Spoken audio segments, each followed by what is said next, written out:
வணக்கம் நேர்களே, நான் உங்கள் கார்த்திக். நம்முடைய சிறப்பு நேர்காணலில் மூத்த பத்திரிகையாளர் கோட்டீஸ்வரன் இணைந்திருக்கிறார். அவரிடம் விரிவாக பேசலாம். வணக்கம் சார். நேர்களுக்கு அன்பு வணக்கம். செங்கோட்டையனுக்கு ஒரு 50 ஆண்டு கால அரசியல் அனுபவம் இருக்கு. அவர் எப்படி இப்ப நேத்து வந்து அண்ணாமலையோட பேச்சுக்கு ஈல்டாகி இப்படி எதிர்ப்பு தெரிவிச்சு வாழ்க்கையை தொலைச்சிருக்காரு? இப்ப அவருக்கு அடுத்து இருக்கக்கூடிய வாய்ப்புகள் என்ன? இல்லை, செங்கோட்டையன் அவர்களுக்கு வாய்ப்பெல்லாம் முடிஞ்சு போச்சுங்க. பாரதிய ஜனதா கட்சியில் போய் சேரலாம், இல்லைனா திமுகவில் போனால் நல்லபடியாக வச்சுக்குவாங்க. காரணம் என்னென்னா, திமுகவில் வந்து அதிமுகவில் வந்து யார் போனாலும் அவங்க நல்லா சேர்த்துக்கிறாங்க. அதில் அவங்களுக்கு வந்து பிரச்சனைலாம் கிடையாது. சீட்டுமே கன்ஃபார்ம் பண்ணுறாங்க, எம்எல்ஏ சீட்டு கொடுக்குறதாகட்டும் கொள்றதாகட்டும். அதனால் அவருக்கு வந்து செங்கோட்டையன் அவர்களுக்கு எடப்பாடி பழனிசாமியை வீழ்த்தணுன்றது தான் அவரோட நோக்கமாக இருக்குது. அதாவதுங்க, உள்ளே பேச வேண்டியது வெளியில் போய் பேசுகிறீங்க அப்படின்றீங்க. அப்புறம் அமைதியாக இருந்த டிடிவி தினகரனை எல்லாருமே வந்துட்டு ஓபிஎஸ்லாம் நீங்கள் வந்து அதுலேயும் போய் சேர்ந்து வண்டியிலலாம் உங்களுக்கு என்ன நோக்கன்றது நீங்களே சொல்கிறீங்க வெளிப்படையாக. ஓபிஎஸ் பண்ணுறவங்களாம் சொல்லுங்கள். அதனால் நீங்கள் திமுகவில் போய் முழுசாக சேர்ந்துட்டீங்க அப்படின்னா உங்களோட நோக்கமானது நிறைவேறும். அதுக்கப்புறம் கூட நீங்கள் அங்கேருந்து திருப்பி அந்த கட்சியை விட்டு விலகிட்டு அப்புறம் அதிமுகவில் வந்து கூட நீங்கள் மீட் எடுத்துக்கலாம். இபிஎஸ் இருக்கிற வரலாம் ஏடிஎம்கேன்றது அவர் வந்து சிமெண்ட் போட்டு பூசி மேலே ஏறி உக்காண்டார். இதுக்கப்புறம்லாம் இபிஎஸ்ஸை வந்து நவுத்த முடியாது. ஓகே, அந்த பொசிஷன் எடுத்தாச்சு.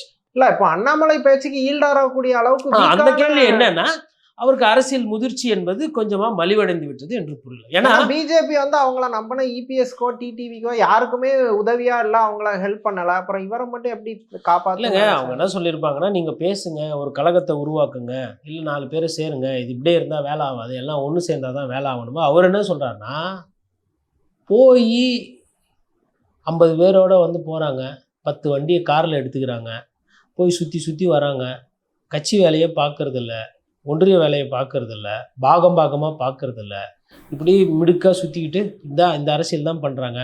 இது இல்லாமல் இவங்கள உழைக்க சொன்னால், கட்சி பலப்படுத்த சொன்னால் அதை பண்ணாமல் அவனை கூட்டணி கிட்டுன்னு வா, இவனை கூட்டணி கிட்டுன்னு வா, இவங்கள சேரு அவங்கள சேருன்றாங்க. அப்போது இவங்களோட வேலையை செய்யாமல் இவங்க எனக்கு அறிவுரை சொல்லி தான் பொழுதை போக்கிட்டு இருக்கிறாங்க. அப்போ இந்த மாதிரி ஆளை வச்சு நான் வேலை செய்யறதுக்கு போகிறேன். ஆனால் இளைஞர்களுக்கு அந்த வாய்ப்பை கொடுத்துட்டு போகிறேன். கட்சி வேலையை யார் செய்கிறாங்களோ அவங்களுக்கு அந்த வாய்ப்பு கொடுத்துட்டு போகிறேன், அவங்க உழைக்கிட்டோம் அப்படின்ற மாதிரி அந்த இடத்துக்கு போயிட்டார். இந்த இடத்துல தான் இவர் என்ன பண்ணுறாரு, போய் டெல்லியில் போய் பார்க்கும்போது நீங்கள் பண்ணுங்க அப்படின்னு அவங்க ஒரு சில உத்தரவாதங்கள்லாம் கொடுக்குறாங்க. அவங்கள நம்பி போகிறாரு. ஆல்ரெடி டிடிவி தினகரனோட நிலைமை என்னாச்சு? பாரதிய ஜனதா கட்சியால் தான் அவர் பாதிக்கப்பட்டார். சசிகலா அவர்கள் யாரால் பாதிக்கப்பட்டாங்க? பாரதிய ஜனதா கட்சியால் தான் பாதிக்கப்பட்டார். ஓபிஎஸ் யார் பேச்சை கேட்டுக்கிட்டு அவர் இந்த பிரச்சனையெல்லாம் பண்ணார்? யாரோ ஒருத்தர் உங்களுக்கு மேலே இருந்து கீ கொடுக்குறாங்க, நீங்கள் ஆடுறீங்க.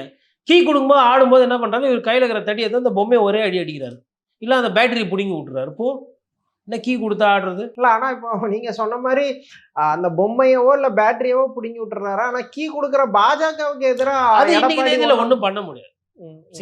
இபிஎஸ் அவர்களால் எவ்வளோ செய்ய முடியுமோ அவ்வளோதான் செய்ய முடியும். நம்ம யதார்த்தத்தை பேசுவோம். அவங்க ஒருவேளை அப்புறம் இவரை கீ குடிக்கிற பொம்மை மாதிரி ஆக்கிட்டாங்கன்னா சிக்கல் இருக்கு. அவருக்கு அந்த பயம் இருக்கு, கண்டிப்பாக இருக்குங்க. ஏன்னா பாரதிய ஜனதா கட்சி என்ன பண்ணும் ஏதுன்றது தெரியாது. ஆனால் அட் த சேம் டைம் நீங்கள் வந்து என்ன ஒரு வேளை அதிமுக தனியாக நின்று ஜெயிச்சுக்குது, இல்லை நம்பர்ஸ் வந்துச்சுன்னா அதுக்கப்புறம் இபிஎஸோட ஸ்டைல் வேறு மாதிரி ஆகிடும். ஏன்னா உங்களுக்கு பிரச்சனைகளை வந்துட்டு நீங்கள் என்ன எப்படி நடத்துறீங்க, நான் உங்களை எப்படி நடத்துகிறேன்றது இருக்குது. அதை வந்து அவர் ப்ரூவ் பண்ணியிருக்கார். பாரதிய ஜனதா கட்சியிலேருந்து கூட்டணி விட்டு வெளியில் போனவர் தானே. அது ஒன்று. அதே மாதிரி இதே அமித்ஷா கிட்ட வந்துட்டு ஹோட்டலில் வந்து 4 மணி நேரம் 5 மணி நேரம் கேட்ட சீட்டெல்லாம் கொடுக்க முடியாது அப்படின்னு சொல்லி டஃப் நெகோஷியேட்டராக ப்ரூவ் பண்ணவர் தானே. இப்போ கூட நிறைய பேர் வந்து கூட்டணிக்கு வராங்கன்னா கூட சீட்டை வந்து அவர் வந்து நிறையெல்லாம் கொடுக்க மாட்டேன், ஆர்ஜேடி செஞ்ச ஒரு தப்போ இங்கே செய்யக்கூடாது அதிமுகன்றதோ தெளிவாக இருக்காப்புல. வாக்கு விகிதாச்சாரம் பார்த்தீங்கன்னா ஆர்ஜேடிக்கு 23.4, கிட்டத்தட்ட அதிமுக அதே இருக்கும்.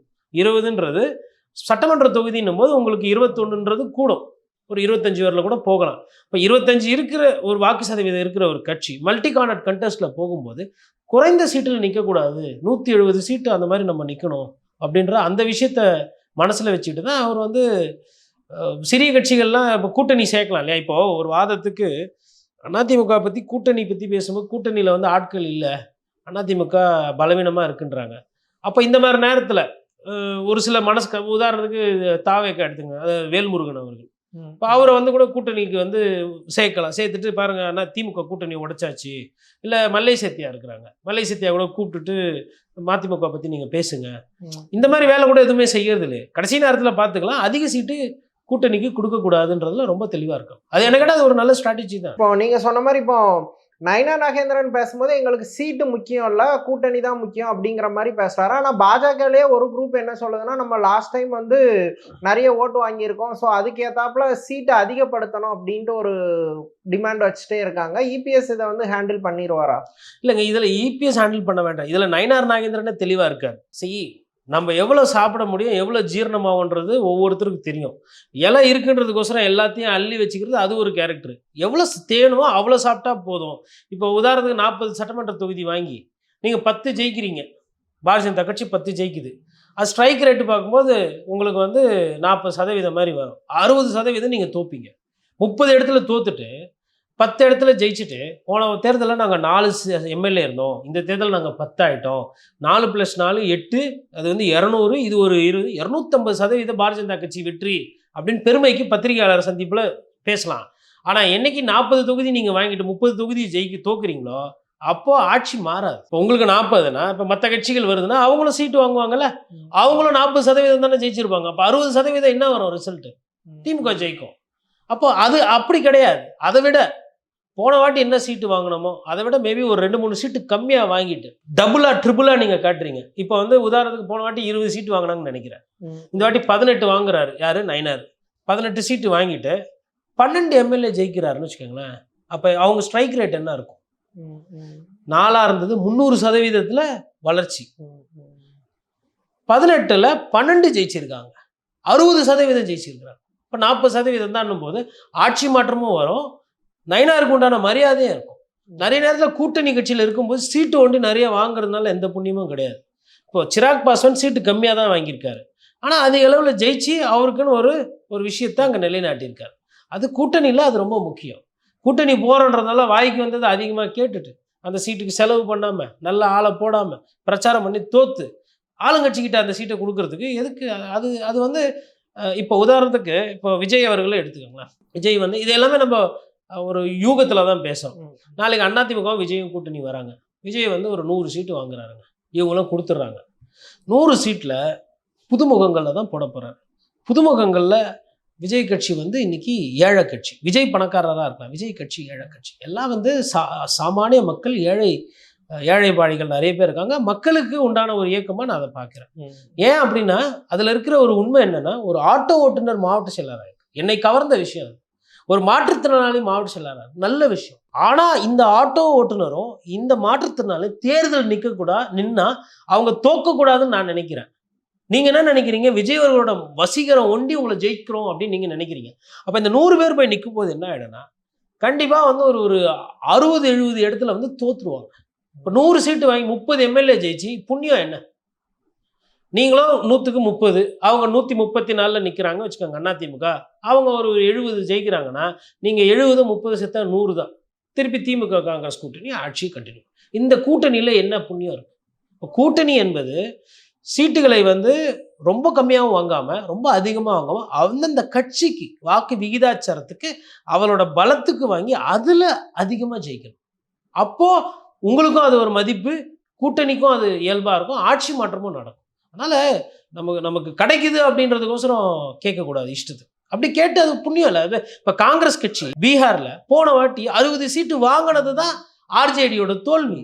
போன வாட்டியே தேஜஸ்வி யாதவ் முதலமைச்சராக ஆயிருக்கணும்.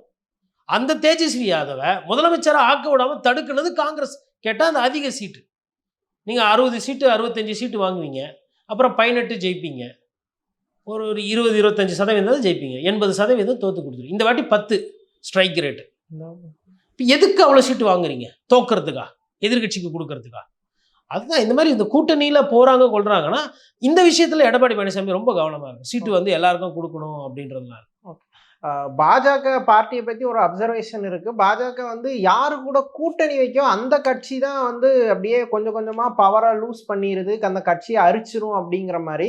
இப்போ ஏடிஎம்கே அப்படி ஒரு மாதிரி டைல்யூட் பண்ணிடுவாங்களா பாஜக? அதுக்கான வாய்ப்பு இருக்கா? பாரதிய ஜனதா கட்சி எங்கே போனாலும் வந்து உறவாடி கெடுக்கிறதுல கெட்டிக்காரர்களாக இருக்கிறாங்க. சிவசேனாவை நாசம் பண்ணது அவங்க தான்.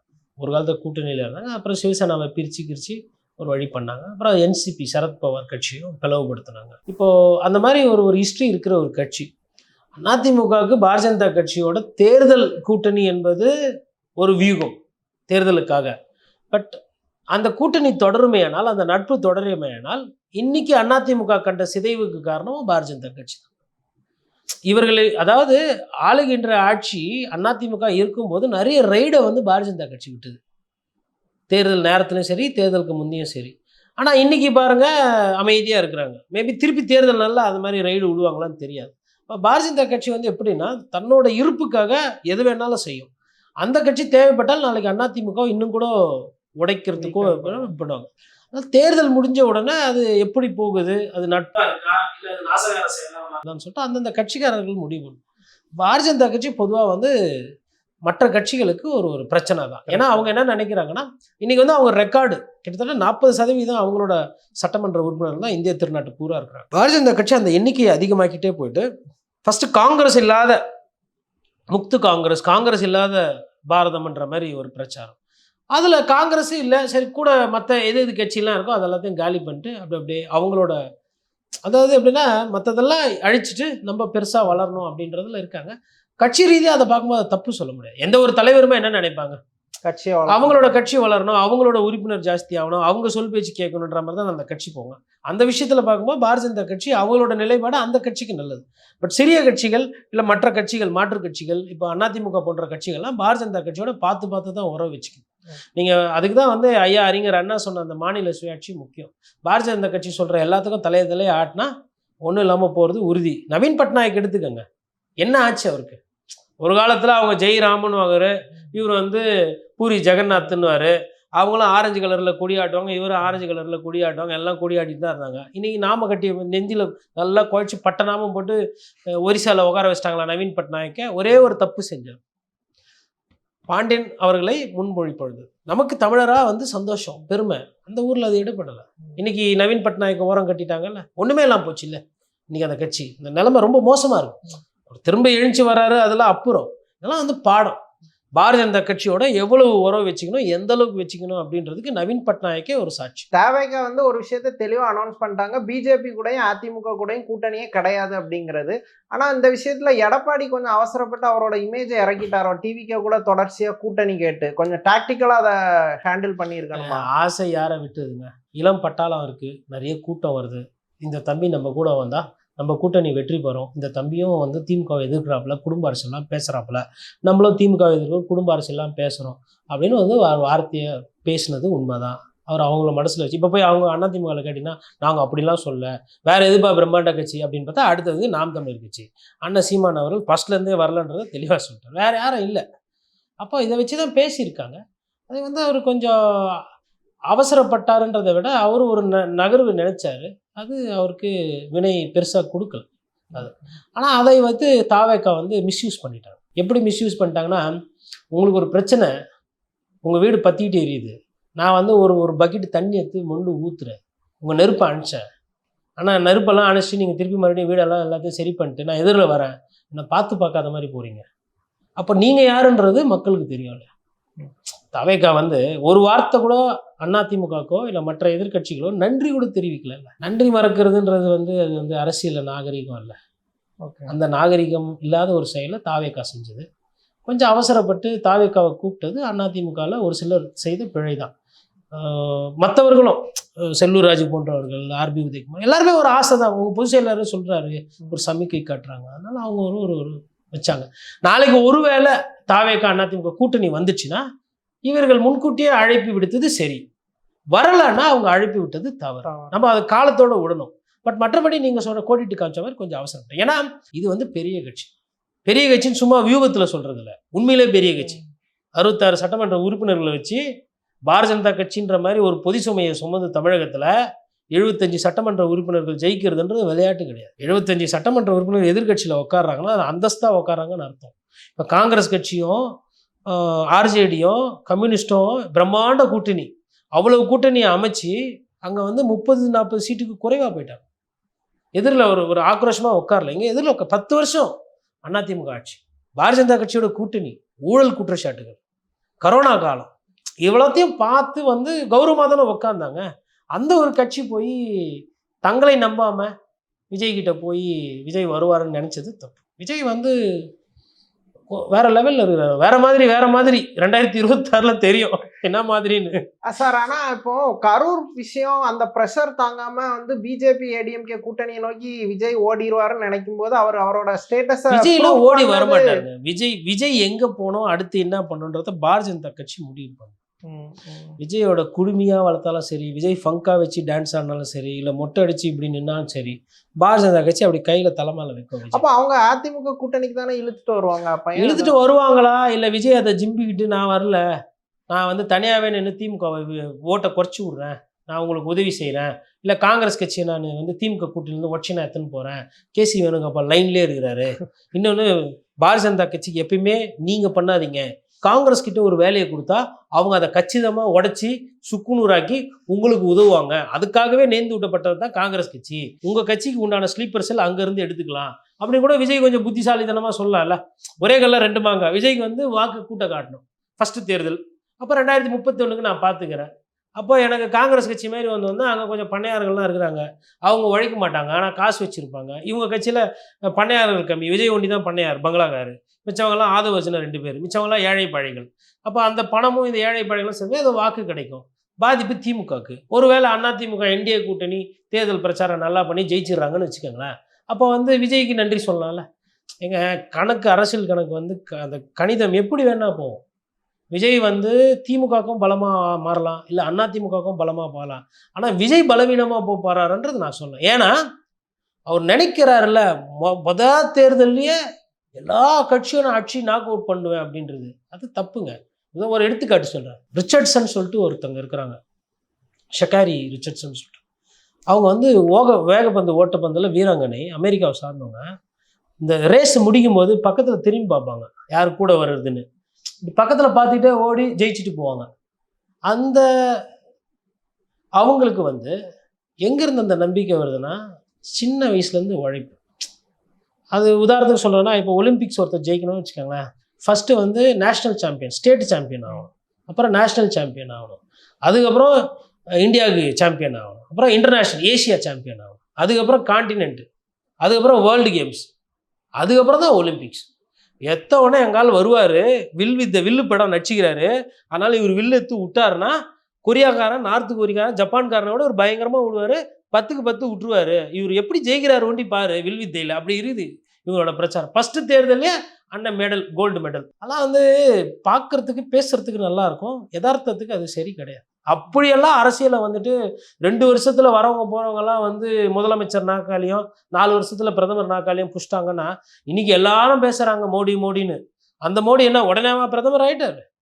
குஜராத்தில் சிஎம் ஆகி நிறைய பேர் படுகு போடவங்கள படுக வச்சு, கட்சி விட்டு நீக்க வேண்டியவங்களை நீக்கி, ஒரு சில தகுடு தத்துவம் மேலெல்லாம் பண்ணி, கூட இருந்த பாஜக முன்னணி தலைவர்களெல்லாம் சைடில் ஓரங்கட்டி எல்லாத்தையும் பண்ணி தானே இன்றைக்கி மோடியாக வந்து ஒரு பிம்பமாக வந்துக்கிறாரு. விஜய் அண்ணா வந்து எப்படி தேர்தலே அது பண்ணிடுவார், ஜீபும்பா தான் பண்ணணும். நண்பர், அருமை நண்பர் ராஜ்மோகன் சொல்லுவார் அடிக்கடி, என்ன கிண்டல் பண்ணுவார் அவர், கோட்டீஸ்வரன் பேசுறது வந்து சர்க்கஸ் மேஜிக் மாதிரி இருக்குதுன்னாரு. நீங்கள் தான் மேஜிக் பண்ணணும்னு நினைக்கிறீங்க, மிஞ்சி கேட்டால் வந்து எம்ஜிஆருக்கு போகிறீங்க, அறிஞர் அண்ணாவுக்கு போகிறீங்க. ஒரே தேர்தலெல்லாம் அவங்க ஃபஸ்ட்டு தேர்தலெல்லாம் அப்படி பண்ணல. அவங்க அதற்குண்டான உழைப்பு, அதற்குண்டான வியூகம், அதற்குண்டான தியாகங்கள்லாம் பண்ணிட்டு தான் அவங்க அந்த எல்லைக்கு போனாங்க. ஓகே சார், பல்வேறு விஷயங்கள் குறித்து விரிவாக பேசுனீங்க, ரொம்ப நன்றி. நன்றி.